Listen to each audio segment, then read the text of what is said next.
सर्दियों की ठंड पर्वतों को बर्फ से ढक देती है, लेकिन आस्था की गर्माहट उन्हें जीवंत बनाए रखती है। उत्तराखंड यानी देवभूमि, जिसका हर कोना एक कहानी कहता है।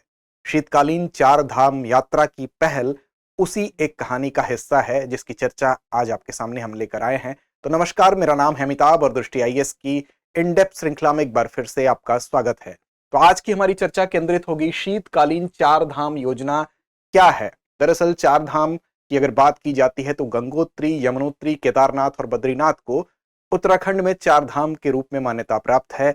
ये अमूमन शीतकाल में इन स्थलों पर जो देवता होते हैं उनको स्थानांतरित किया जाता है दूसरे स्थानों पर। इसलिए शीतकाल में अब ये कोशिश की जा रही है कि जब इनका स्थानांतरण दूसरी जगहों पर होता है तो वहां भी पर्यटन को बढ़ावा देते हुए, भक्ति और पर्यटन के बीच संतुलन बनाते हुए इसको बढ़ावा दिया जाए। तो आज के इस एपिसोड में समझेंगे कि क्या है ये योजना, साथ ही इसकी क्यों कुछ पक्षों द्वारा आलोचना की जा रही है। इन सभी बातों को समझने की कोशिश करेंगे। तो शीतकालीन चार धाम योजना के विषय में चर्चा होगी।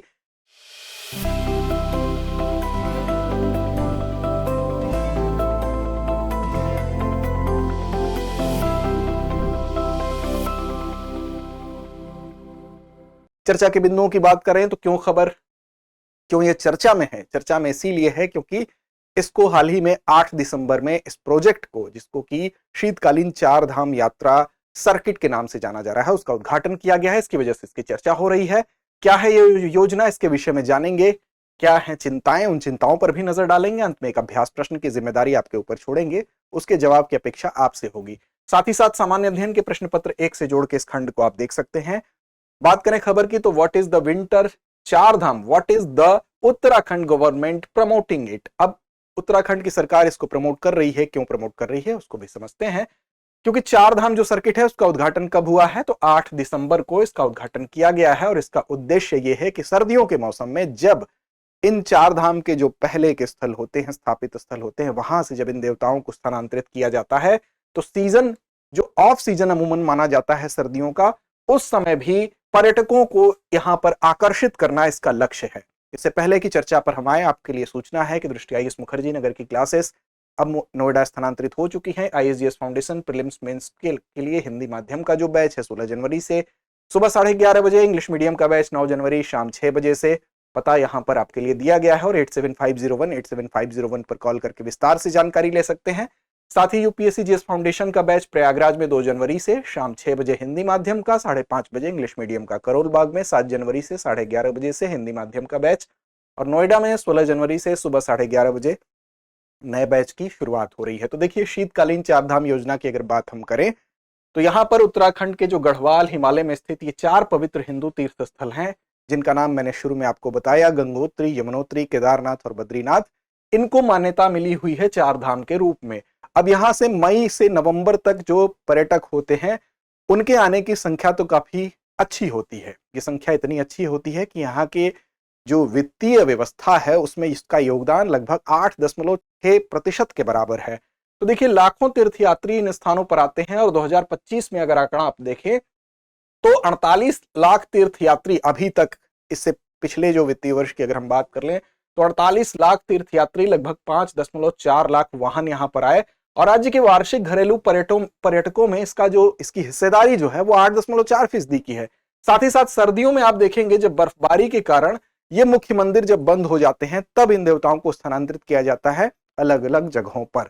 तो उसके बाद यही कोशिश है कि इस दौरान जो मुख्य देवता कम ऊंचाई वाले स्थानों के मंदिरों में स्थानांतरित किए जाते हैं, तो यहां पर शीतकालीन चार धाम यात्रा की जो शुरुआत है, इसके माध्यम से, इस सर्किट के उद्घाटन के माध्यम से यह कोशिश की जाएगी कि तीर्थयात्रियों को इन स्थलों पर ऑफ सीजन में भी राज्य आकर्षित करे। तो ये इस योजना में मुख्य रूप से, अब सबसे पहले आप ये देख लें, मैप के हिसाब से भी देख लें कि इनको कहां कहां स्थानांतरित किया जाता है। पहले इनकी अवस्थिति देख लें, फिर हम देखते हैं कहां स्थानांतरित होते हैं। तो देखिए, यमुनोत्री की स्थिति आप यहां देख सकते हैं। बेसिकली ये उत्तरकाशी जिले में स्थित है। उत्तरकाशी जिला आपका ये है, यहां पर यमुनोत्री की स्थिति है। दूसरा आपको गंगोत्री यहां मैप में दिख रहा है, इसकी स्थिति भी उत्तरकाशी जिले में ही है। तो गंगोत्री और यमुनोत्री की स्थिति उत्तरकाशी जिले में है। उस प्रकार आप आते हैं केदारनाथ। केदारनाथ की स्थिति कहां है? रुद्रप्रयाग जिले में। रुद्रप्रयाग की स्थिति आप यहां देख सकते हैं। इसी प्रकार आपको चौथा जो चारधाम का स्थल है, चौथा स्थल है बद्रीनाथ, और बद्रीनाथ की स्थिति भी आप देख सकते हैं। बद्रीनाथ की स्थिति कहाँ है? बद्रीनाथ की स्थिति है चमोली डिस्ट्रिक्ट में। तो ये 4 धाम जो है, जिसमें 2 गंगोत्री और यमुनोत्री उत्तरकाशी में, रुद्रप्रयाग में केदारनाथ और बद्रीनाथ चमोली डिस्ट्रिक्ट में स्थित है। अब इनको जब शीतकाल की स्थिति बढ़ती है, कंडीशन ज्यादा जाड़ा बढ़ता है, तो नवंबर के बाद कुछ सबके लिए तिथियां हैं, लगभग दीपावली के समय इनको स्थानांतरित किया जाता है अलग अलग जगहों पर। देखिए वो जगह कौन कौन सी है, तो सबसे पहले बात करते हैं यमुनोत्री धाम की। यमुनोत्री धाम को उत्तरकाशी जिले में ही खरसाली नाम का स्थान है, वहां पर स्थानांतरित कर दिया जाता है। इसी प्रकार अगर आप देखेंगे गंगोत्री धाम को, तो उसको मुखबा नाम का स्थल है उत्तरकाशी जिले में ही, वहां पर स्थानांतरित कर देते हैं। और केदारनाथ की बात कर लें तो ओंकारेश्वर मंदिर है ऊखी मठ, रुद्रप्रयाग जिले में ही स्थित है, जो कि कम ऊंचाई पर स्थिति है इसकी, यहां पर स्थानांतरित करते हैं। और बद्रीनाथ धाम की अगर बात कर लें तो इसको पांडुकेश्वर, जिसको चमोली डिस्ट्रिक्ट में ही स्थिति इसकी है, यहां पर स्थानांतरित कर दिया जाता है।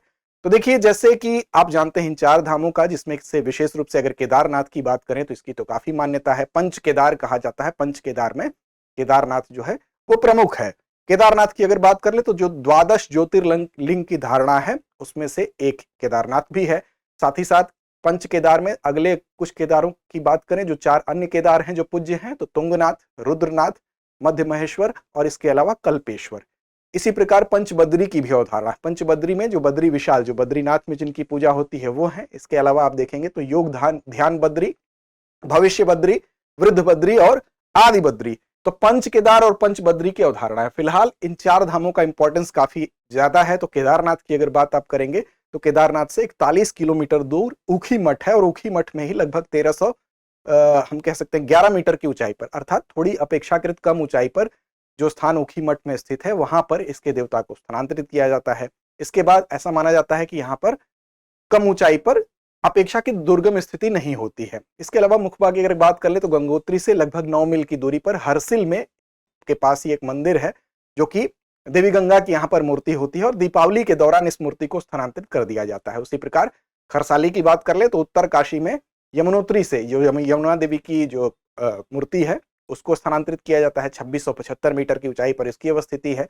और भाई दूज का जो मौका होता है, एक प्राचीन शनि मंदिर है, ऐसी मान्यता है कि पांडवों के द्वारा इसको बनाया गया था, वहां पर स्थानांतरित किया जाता है। इसी प्रकार बद्रीनाथ की अगर बात कर ले तो पांडुकेश्वर, जैसा कि आपको बताया गया है चमोली डिस्ट्रिक्ट में, वहां पर स्थानांतरित कर दिया जाता है। लेकिन यह अवधि क्या होती है? यह अवधि होती है अधिक जाड़े वाली, और इस कंडीशन में यहां पर जब पर्यटकों की आवाजाही उस तादाद में नहीं होती है, यह कोशिश की जाएगी कि यहां पर इस प्रोजेक्ट के माध्यम से अब शीतकालीन मौसम में भी पर्यटकों को आकर्षित किया जाए। तो बेसिकली यही योजना है। इसके बाद अगर हम बात करें तो इससे क्या लाभ हो सकते हैं, शीतकालीन जो 4 धाम स्थल हैं ये क्यों इंपॉर्टेंट होते हैं, तो देखिए इसके इंपॉर्टेंस की वजह अगर हम देखें तो सबसे पहले इंपॉर्टेंस तो यह है कि पर्यटन एक ऐसा क्षेत्र है जिससे आर्थिक लाभ होता है।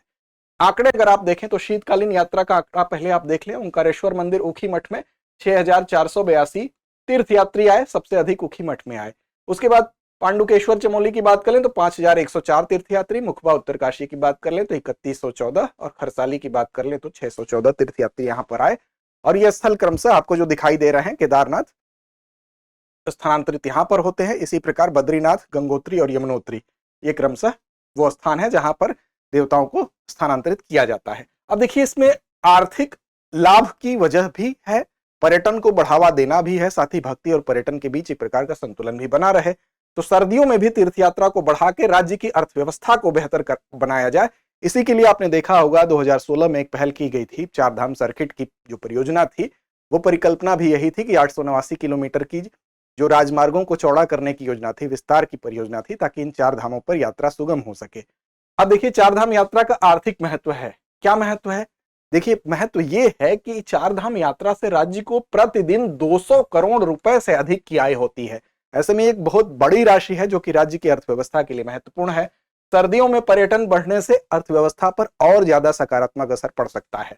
तो एक पक्ष ये हो गया। दूसरा यह है कि इसमें कोशिश की जाएगी कि जो उत्तराखंड की छवि बनी हुई है कि सिर्फ गर्मियों के मौसम में ही ये पर्यटन के अनुकूल है, तो दरअसल ग्रीष्मकालीन पर्यटन स्थल की छवि से बाहर निकलकर सर्दियों में भी राज्य को पर्यटकों के लिए आकर्षण का केंद्र बनाना, दूसरा यह भी इसके माध्यम से फोकस होगा। तीसरा यह होगा कि लोगों की कॉन्सेप्ट को बदलना है कि सर्दियों में भी उत्तराखंड घूमने के लिए उपयुक्त है। फिर कुछ ऐसे स्थल हैं जो कि अल्प रूप से ज्ञात है, जो कि उस रूप में फेमस नहीं है। उन ऐसे स्थलों को शीतकालीन धामों के आसपास कम प्रसिद्ध जो स्थल हैं उनको भी लोकप्रिय बनाना इसके माध्यम से कोशिश है। अगला एक कॉन्सेप्ट है, आपके परीक्षा के लिए भी कॉन्सेप्ट महत्वपूर्ण है, वो है सूर्य पर्यटन। सूर्य पर्यटन क्या है? तो देखिए, सूर्य पर्यटन वो है कि जब जाड़े के मौसम में उत्तर भारत के अधिकांश स्थल शीतलहरी से घिरे होते हैं, जहां पर दृश्यता बिल्कुल कम हो जाती है, वहीं पर उत्तराखंड के कुछ ऐसे क्षेत्र हैं जहां पर सूर्य की किरणें, चमकती हुई किरणें दिखाई देती हैं। तो ऐसी दशा में जाड़े के मौसम में ये स्थल जो है सूर्य पर्यटन के नाम से इसको हम कह सकते हैं कि हाईलाइट करते हुए वहां पर पर्यटकों को आकर्षित करने के लिए यह प्रयास किया जाएगा कि जिस समय पूरा भारत, उत्तर भारत का अधिकांश हिस्सा हिम शीतलहरों के बीच में घिरा हुआ है, इसी दशा में पर्यटन के उपयुक्त ये स्थल हैं। तो सर्दियों में इन स्थलों को, जहां पर आप ठंड भी होगी और धूप का भी आनंद ले सकते हैं, अर्थव्यवस्था को सकारात्मक रूप से बढ़ाने के लिए, पर्यटन को बढ़ाने के लिए इस पर भी फोकस होगा। लेकिन इन सारी चीजों के साथ साथ कुछ चिंताएं भी। चिंताएं क्या है? तो चिंताओं पर भी एक नजर डालते हैं। एक तो चिंता यह है कि देखिए, जब पर्यटन ज्यादा बढ़ेगा, लोगों की आवाजाही ज्यादा बढ़ेगी, लोग भारी वाहनों का प्रयोग करके वहां पर जाते हैं, तो इसकी वजह से भीड़ भाड़ और व्यवसायीकरण उस जगह का होगा, क्योंकि पर्यटन को बढ़ावा देने के लिए व्यवसायीकरण करना पड़ता है। तो एक तो ये चिंता है कि तीर्थयात्रियों की संख्या में जो अनियंत्रित वृद्धि है, उससे जो भी ये पवित्र स्थल होते हैं वहां पर भीड़ भाड़ ज्यादा होने से पर्यावरण का क्षरण होगा, क्योंकि ज्यादातर लोगों के आप देखते हैं आवागमन की वजह से प्लास्टिक प्रदूषण एक उदाहरण के तौर पर आप देख सकते हैं, साथ ही अन्य भी जो प्रदूषण होते हैं, वाहनों से निकलने वाले धुएं होते हैं, ध्वनि प्रदूषण हो गया, ये सारी चीजें इन स्थानों की पवित्रता के साथ या पर्यावरण के साथ क्षरण में योगदान दे सकती हैं। स्थानीय बुनियादी ढांचे और नाजुक पारिस्थितिक तंत्र पर भी दबाव बढ़ेगा। आप जानते हैं कि पर्वतीय क्षेत्रों में जो बुनियादी ढांचा होता है, इंफ्रास्ट्रक्चर होता है, वो बहुत नाजुक होता है, क्योंकि वो बहुत ज्यादा उसको विस्तार अभी नहीं दिया जाता है, तो उस पर लोड कम है। लेकिन जब ज्यादा आवागमन होगा लोगों का, तो उस पर लोड बढ़ने से इस नाजुक पारिस्थितिक तंत्र पर भी दबाव बढ़ेगा। साथ ही साथ जो पवित्र स्थल हैं, उसके व्यवसायीकरण से कहीं ना कहीं उनकी पवित्रता पर भी प्रश्न चिन्ह लगेगा। ये एक दूसरा पक्ष है। दूसरा पक्ष ये भी है कि शीतकालीन वन्य जीव जो हैं, वो अशांति उनको हो सकती है। विशेष रूप से अगर हम बात करें तो यहाँ पर आप देखेंगे जो हिम तेंदुआ होता है, ये काफी शर्मिला होता है। जब ज्यादा सर्दी पड़ती है तो ये निचले स्थानों में उतर कर जाता है पानी की खोज में, पानी के लिए। लेकिन जब लोगों का आवागमन ज्यादा होगा, परिवहन के लिए ज्यादा गाड़ियां आए जाएंगी, तो ये हिम तेंदुआ ऐसी दशा में उसके लिए संकट उत्पन्न हो सकता है। और पहाड़ी भेड़ भी इसी श्रेणी में आती है। तो दुर्लभ वन्य जीवों के लिए खतरा हो सकता है, जो सर्दियों में निचले स्थानों पर अपने जीवन यापन के लिए जाते हैं। साथ ही मानवीय गतिविधियों से इस शर्मीले और संकटग्रस्त जो जानवर हैं, इनकी प्राकृतिक जीवन शैली में कहीं ना कहीं बाधा उत्पन्न हो सकती है। साथ ही साथ जो कठिन भूभाग हैं और मौसम संबंधी जो जोखिम है, उसका भी खामियाजा कहीं ना कहीं भुगतना पड़ सकता है लोगों को। जैसा कि आपने देखा, केदारनाथ की जो आपदा थी 2013 की या 2019 में, जो कुछ लोग फंसे थे, तो ये भी इस तरफ संकेत किया जा रहा है। साथ ही कुछ दुर्गम ऐसी परिस्थितियां होती हैं जहां पर आपने देखा होगा कि ज्यादा बर्फबारी में लोगों को जो अनुभव नहीं होता है उस विशेष क्षेत्र का, तो वहां पर गाड़ियों के फिसलने की घटनाएं भी होती हैं। तो एचपीसी की कुछ सिफारिशें हैं, उसने सुप्रीम कोर्ट को सौंपी हैं, और इस रिपोर्ट में कहा गया है कि सर्दियों में यातायात का जो वन्यजीवों पर प्रभाव है, उसका उल्लेख भी करिए। इस विषय में भी बात बताई गई है। अब देखिए, इसमें कुछ अनुशंसाएं और कुछ कार्रवाइयों की भी चर्चा कर लेते हैं कि क्या अनुशंसाएं की गई हैं। देखिए, सबसे पहली बात तो यह है कि सतत यात्रा प्रबंधन के बारे में अनुशंसा की गई है कि जो भी यात्राएं हों वो सतत हों। सतत का मतलब कि पर्यावरण को क्षति न पहुंचाते हुए अगर वो यात्राएं हो रही हैं, तब वो ठीक हैं। जैसे कि तीर्थ यात्रा को पर्यावरण संरक्षण के साथ बैलेंस करके हम अगर बढ़ावा देते हैं तो वो ठीक बात है, लेकिन पर्यावरण की बलि देकर अगर हम इस प्रकार की तीर्थ यात्रा को बढ़ावा देते हैं तो वो एक चिंता की बात हो सकती है। तो इस दिशा में कहा गया है, पर्यटन के मौसमी प्रभावों को भी कम करने के लिए एक प्रबंधन के लिए पॉलिसी होनी चाहिए, वो पॉलिसी लागू करने की बात कही गई है। साथ ही यात्रियों की संख्या और गतिविधियों पर निगरानी रखते हुए जो संसाधन है उसका बेहतर उपयोग कैसे सुनिश्चित किया जाए, इस बात की तरफ भी इशारा किया गया है। वहन क्षमता मूल्यांकन, दूसरी बात महत्वपूर्ण यह है। वहन क्षमता का मतलब क्या हुआ कि जो राष्ट्रीय हरित अधिकरण है, एनजीटी है, उसने कहा है कि चार धाम की जल वहन क्षमता का मूल्यांकन करने का भी निर्देश दिया। उसने कहा है कि जो भी चार धाम है, पहले आप ये देखिए कि उनकी कैपेसिटी, जल वहन क्षमता क्या है। जल वहन क्षमता क्या होती है? जल वहन क्षमता होती है कैरिंग कैपेसिटी, मतलब किसी भी क्षेत्र या स्थान की वो अधिकतम सीमा जहां तक वह क्षेत्र पर्यटकों को, तीर्थयात्रियों को और उनकी गतिविधियों के दबाव को सहन कर सकता है बिना पर्यावरण को क्षति पहुंचाए। तो वो उसकी कैपेसिटी होती है, कैरिंग कैपेसिटी होती है। अगर उस क्षमता से ज्यादा गतिविधि होगी तब वो पर्यावरण के लिए हानिकारक होगी। तो वो क्षमता के लिए राष्ट्रीय हरित अधिकरण ने कहा है कि पहले आप जो भी ये चार धाम हैं उनकी जल वहन क्षमता का पहले मूल्यांकन करिए, उसके बाद ये इसकी रिपोर्ट एक समय सीमा बताई है कि आप 1 वर्ष के भीतर रिपोर्ट तैयार करके प्रस्तुत करिए। उत्तराखंड प्रदूषण नियंत्रण बोर्ड ने भारतीय वन्यजीव संस्थान को इस पर अध्ययन करने के लिए अधिकृत भी किया है। इसके अलावा यात्री सुरक्षा और संरक्षा का भी प्रश्न है, जिसको हम पिछले अभी टॉपिक में कवर भी किए, जिसमें कि कठोर मौसम और कठिन भूभाग में यात्रियों की सुरक्षा भी एक महत्वपूर्ण प्रश्न है। इसके लिए एक पूर्व चेतावनी प्रणाली ऐसी लागू कर दी जाए जिससे कि इनकी सुरक्षा को सुनिश्चित किया जा सके। साथ ही चिकित्सा और बचाव सेवाओं को यात्रा मार्गों पर हम जगह जगह स्थापित कर सकें ताकि यात्रियों को भी किसी प्रकार की असुविधा ना हो। तब उसके बाद हम इस क्षेत्र में आगे बढ़े तो वो एक बैलेंस कंडीशन होगी, वो एक संतुलित व्यवस्था होगी। समुदाय आधारित समाधान, इसका मतलब कि जो स्थानीय समुदाय के लोग हैं उनकी भागीदारी बढ़ाते हुए यहाँ पर उनको प्रबंधन में, पर्यावरण संरक्षण में भागीदार बनाया जाए, जिससे कि पर्यटन के माध्यम से उनको रोजगार का अवसर भी मिले और साथ साथ एक समुचित व्यवस्था भी की जा सके। तो ये कुछ सुझाव थे, कुछ अनुशंसाएं थी, इस पर भी ध्यान दिया गया और विशेषज्ञों ने यही कहा कि जो 4 धाम यात्रा है वो एक सकारात्मक पहल है, लेकिन सावधानी और दूरदर्शिता के साथ अगर इसको प्रबंधित किया जाए तब यह पहल अपने सकारात्मक रूप में सामने आएगी। साथ ही साथ पारिस्थितिकी और वन्यजीव संरक्षण को प्राथमिकता देनी चाहिए। पारिस्थितिकी और वन्यजीव संरक्षण की बलि देकर इस व्यवस्था को अगर लागू किया जाएगा तो वो ठीक नहीं है।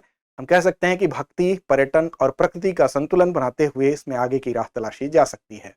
तो इससे पहले कि हम आगे बढ़ें, अब हम चलते हैं अभ्यास प्रश्न की तरफ, आपके ऊपर जिम्मेदारी छोड़ते हैं। और आज के इस खंड में आपको बता दें कि हम आपके लिए प्रीलिम्स के साथ साथ एक मेंस का क्वेश्चन भी आपके लिए लिखकर यहाँ पर लाए हैं, ताकि आप अपने अभ्यास को, अपने लिखने की गति को, अपने लिखने के समय के साथ शब्द सीमा को ठीक से बांध पाए। इसका भी अभ्यास आपका साथ साथ चलता रहे। तो देखिए, निम्नलिखित में से कौन सा केदारनाथ का शीतकालीन निवास है? विकल्प ए पांडुकेश्वर, विकल्प बी मुखबा, विकल्प सी ओंकारेश्वर मंदिर ऊखी मठ, या विकल्प डी खरसाली। ये तो प्रीलिम्स का प्रश्न है जिसका जवाब आपको कमेंट बॉक्स में देना ही है। आपके लिए एक प्रश्न है मेंस का कि क्या है शीतकालीन 4 धाम सर्किट, इसका महत्व क्या है? तो इसको आप 200 शब्दों में, 250 शब्दों में लिखने की कोशिश करेंगे। तो लड़ते रहें, अपने लक्ष्य की ओर बढ़ते रहें। आज के लिए इतना ही। डियर व्यूअर्स, अपने एग्जाम की तैयारी को और बेहतर करने के लिए हमारे चैनल को लाइक, शेयर और सब्सक्राइब करना न भूलें।